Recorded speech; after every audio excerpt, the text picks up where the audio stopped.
Assalamualaikum students and very good morning to all of you. Yesterday I have discussed about how bill become an act and what is the process to pass the bill, ordinary bill in parliament. I have discussed with you the three readings of the bill. Now today I am going to continue that topic. I will finish that topic and also I will discuss next topic with you. So let's start. When a bill is sent for president signature, there are three options with the president. कि हमने last video में देखा था कि सबसे last में bill president के पास भेजा जाता है प्रेसिडेंट की साइन के लिए. तो जब प्रेसिडेंट के पास वो बिल भेजा जाता है तो प्रेसिडेंट के पास तीन ऑप्शन होते हैं. पहला ऑप्शन होता है he sign the bill thereby approving it. सबसे पहला ऑप्शन कि वो बिल के ऊपर साइन कर दे, मतलब कि उसका मतलब ये होता है कि उसने बिल अप्रूव कर दिया. सेकंड है he keeps the bill with him, या तो फिर वो साइन ना करे लेकिन बिल अपने पास रख ले. और थर्ड है he send the bill back to the parliament for reconsideration, या तो फिर वो बिल फिर से वापस पार्लियामेंट में भेजे रिकन्सिडरेशन के लिए, यानी कि फिर से कंसिडर करने के लिए बिल को कि बराबर है कि नहीं. तो ये तीन ऑप्शन प्रेसिडेंट के पास होता है. फिर से बोलूँ, या तो वो उसके ऊपर साइन करके अप्रूव कर दे, या अपने पास रख ले, या तो फिर वापस पार्लियामेंट में भेज दे. The bill becomes an act is published in government gazette, then there is enforcement from the date given therein. कि फिर जो वो बिल है प्रेसिडेंट जब साइन करता है तो बिल क्या बन जाता है, एक्ट बन जाता है. और एक्ट बनने के बाद वो गवर्नमेंट गैजेट के अंदर उसे पब्लिश किया जाता है. सेकंड अब है B, when any bill to amend the constitution is presented in any of the house of parliament, it has to be passed by the majority number of the members of that house and by 2/3 of the members present and voting. हमने third type का जो bill है वो हमने देखा था कि bill to amend the constitution, यानी कॉन्स्टिट्यूशन से रिलेटेड कोई बिल हो तो उसका क्या प्रोसेस है उसको पास करने का. तो उसकी प्रोसेस ये है स्टूडेंट्स कि पार्लियामेंट के दोनों में से किसी भी एक हाउस में वो बिल प्रेजेंट किया जाता है और फिर मेजॉरिटी मेंबर उस हाउस के अंदर, पार्लियामेंट के अंदर जो मेंबर मौजूद होते हैं उस टाइम पे जब बिल प्रेजेंट किया जाता है, उसके मेजॉरिटी मेंबर्स की वोटिंग के हिसाब से या फिर टोटल प्रेजेंट जितने भी वो मेंबर वहाँ पे प्रेजेंट है उस मीटिंग में, उसके 2/3 पार्ट के मेंबर की मेजॉरिटी वोटिंग के हिसाब से उस बिल को पास किया जाता है.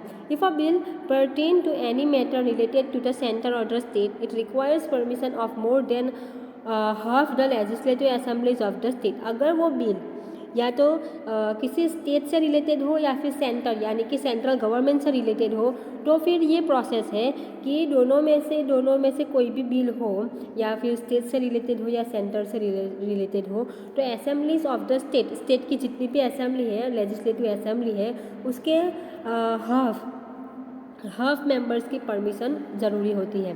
This bill also goes through the same process as an ordinary bill. और बाकी की जो प्रोसेस है कि 3 रीडिंग के लिए भेजा जाता है, लास्ट में प्रेसिडेंट साइन करता है, वो तो कॉमन प्रोसेस है. वो जो ऑर्डिनरी बिल में वो प्रोसेस जो हमने देखी थी लास्ट वीडियो में, वही प्रोसेस यहाँ पे भी लागू होगी. सिर्फ ये जो थोड़ा सा चेंज है वो यहाँ पे दिया गया है, बाकी की प्रोसेस सेम होती है.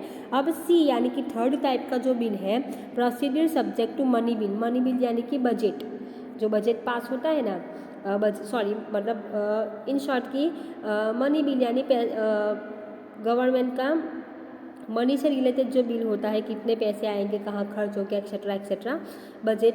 तो whether the bill is money bill और not is decided by the speaker of the Lok Sabha. अब जो बिल प्रेजेंट किया जाता है, ये बिल मनी बिल है या नहीं है, वो कौन डिसाइड करता है, पार्लियामेंट का यानी कि लोकसभा का स्पीकर डिसाइड करता है. वो हम डिसाइड नहीं कर सकते हैं. मिनिस्टर ने बिल प्रेजेंट किया स्पीकर के मतलब कि लोकसभा में, अब स्पीकर डिसाइड करेगा कि वो बिल मनी बिल कहलाएगा या फिर ऑर्डिनरी बिल कहलाएगा। A bill containing to recommendation of the budget और financial matters is called a money bill. Money bill किसे कहते हैं, मैंने कल ही कहा था आपको। मनी बिल यानी कि बजट बिल, यानी जिसके अंदर बजट बताया जाता है कंट्री का, यानी गवर्नमेंट का कितना बजट का कितने इनकम है, वो गवर्नमेंट कौन कौन से ऐसे नए नए प्रोजेक्ट बनाएगी जिसके अंदर ये पैसे कितने खर्च होंगे, इतने साल में, पूरे साल में इतना बजट होगा, इतना खर्च होगा, एक्सेट्रा एक्सेट्रा। तो मनी बिल किसे कहते हैं, यहाँ पे उसकी डेफिनेशन भी दी गई है कि देश के मतलब गवर्नमेंट की जो बजट होती है और फाइनेंशियल मैटर से रिलेटेड जो बिल होता है उसे मनी बिल कहते हैं। The budget of the centre is presented around 28 February in the Lok Sabha mostly by the finance minister. Students ये कॉमन है कि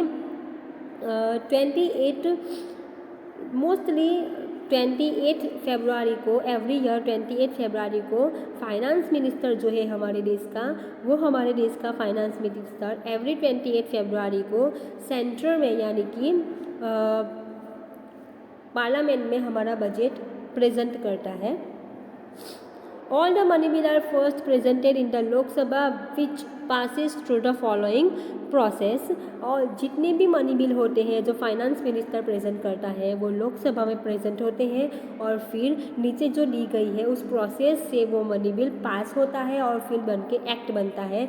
सबसे पहली प्रोसेस का सबसे पहला काम है parliamentary preliminary discussion is carried out on the money bill presented in the Lok Sabha. ये तो कॉमन है कि सबसे पहले कॉमन डिस्कशन उस बिल के ऊपर होती है लोकसभा के अंदर।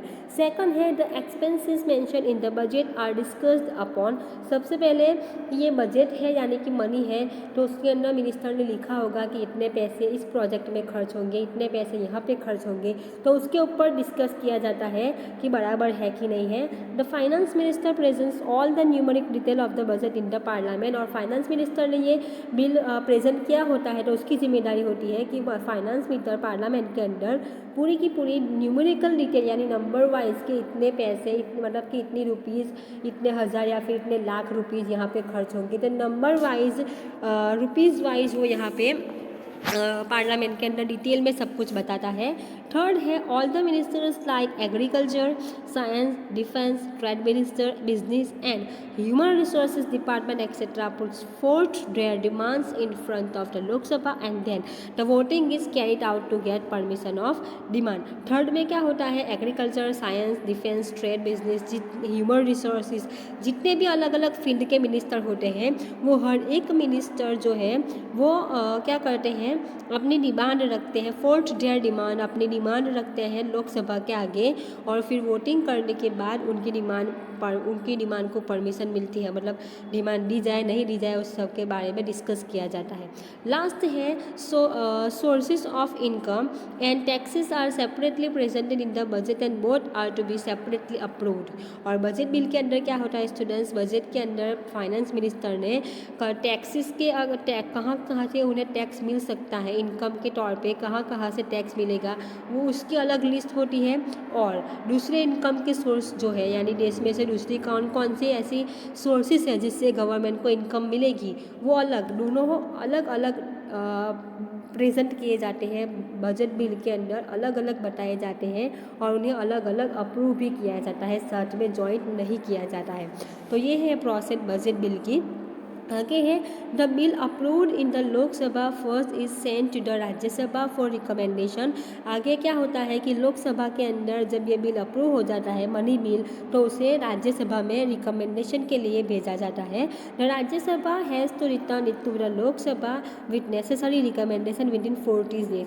राज्यसभा की ये जिम्मेदारी है कि उसे किस लिए मनी बिल भेजा है, रिकमेंडेशन के लिए यानी कि कुछ सलाह सूचन के लिए। तो राज्यसभा की ये जिम्मेदारी है कि सिर्फ 14 दिन के अंदर वो जो भी ज़रूरी रिकमेंडेशंस है, जो भी ज़रूरी सलाह सूचन है वो अंदर करे, बिल के अंदर करके वापस उसको लोकसभा के अंदर रिटर्न कर दे। लोकसभा कैन आइदर एक्सेप्ट और रिजेक्ट द टोटल और a partial recommendation of the Rajya Sabha. अब राज्यसभा ने अपने सलाह सूचन वहाँ पे भेज दिया, अपने एडवाइस, अपने रिकमेंडेशन फिर से लोकसभा के अंदर भेजे कि आपको ऐसा ऐसा करना चाहिए। अब लोकसभा के ऊपर ये फोर्स नहीं किया जाता है कि आपको ये मानना ही है, ऐसा ज़रूरी नहीं है। उन्होंने रिकमेंडेशन भेजी राज्यसभा ने, अब लोकसभा या तो पूरे के पूरे जितने भी रिकमेंडेशन राज्यसभा ने किए हैं वो पूरे के पूरे रिजेक्ट कर दे, अगर उनको बराबर न लगे तो वो पूरे के पूरे रिकमेंडेशन रिजेक्ट कर दे, या फिर पार्शियल यानी हाफ रिकमेंडेशन उनको अच्छे लगे तो वो हाफ फॉलो करे और हाफ रिजेक्ट कर दे। ये लोकसभा के ऊपर है। If a money bill is not returned to the Lok Sabha within 14 days by the Rajya Sabha, bill is considered to have been passed by the Rajya Sabha. अगर राज्यसभा ने 14 दिन के अंदर मनी बिल लोकसभा को वापस नहीं भेजा है तो ऑटोमेटिकली ऐसा मान लिया जाता है कि राज्यसभा ने भी मनी बिल पास कर दिया है। तो क्योंकि अगर पास किया है तो भी वापस नहीं भेजेंगे ना, अगर उन्होंने पास नहीं किया होता है तो अंडर चेंजेस करके फिर से लोकसभा में भेजते हैं। अगर वो लोकसभा में वापस उस बिल को नहीं भेजते हैं मतलब उन्होंने पास कर दिया है।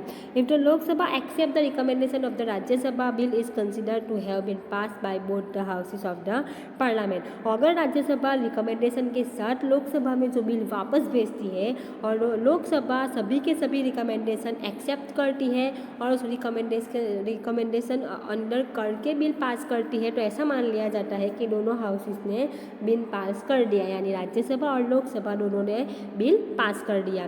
But if the Lok Sabha reject the recommendation of the Rajya Sabha and the bill is again passed in the Lok Sabha, the money bill is denied to have been passed by both the houses of the parliament. अगर राज्यसभा ने recommendation भेजे लेकिन लोकसभा ने उसको reject कर दिए तो सिर्फ इतना माना जाता है कि ऐसा माना जाता है कि दोनों हाउसेस ने मनी बिल पास नहीं किया है।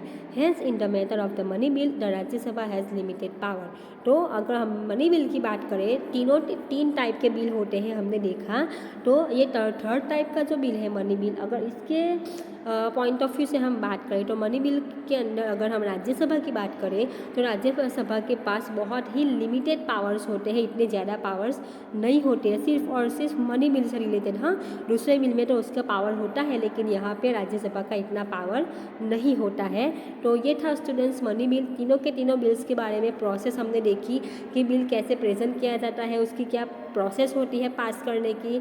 आई होप कि आपको पूरी प्रोसेस अच्छी तरह से समझ में आ गई होगी। बहुत इजी है 3 प्रोसेस। अब बाकी का जो टॉपिक रह गया है वो नेक्स्ट वीडियो में देखेंगे। Thank you very much.